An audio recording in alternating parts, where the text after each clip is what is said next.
Bem-vindo a outro vídeo onde nos explica pouco mais tocante a AZV App. Valogra download a AZV App? Se não ainda, wag prometo os vídeos na. Se você tem a AZV App, tem hope possibilidade na. Clique riba menu, dunado de cuido com o nome atrás, e namo pawag o doctor de casa, dentista e botica, com o número de telefone e o adres. Também o pawag botica ou doctor de casa na guarda. Awo na abril e outubro tem Cambia de botica.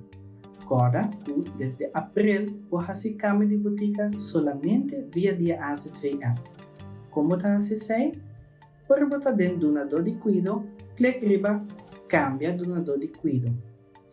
Clique a opção botica e clique a botica que você deseja. Ora, clique seguir e também confirmar o e-mail address e também bisabo que a petição a mandar. Dentro de pouco, tem luna de abril, e botica lo cambiar. Pode ter notificação também via o e-mail.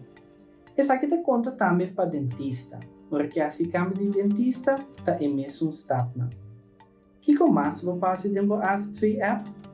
Vou passar qual outro especialista não tem um número de telefone. Também vou passar informação tocante contato de AZV.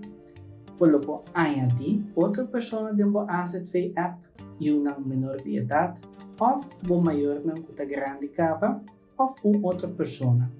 E aí, nós vamos elaborar pouco mais de nosso seguinte vídeo.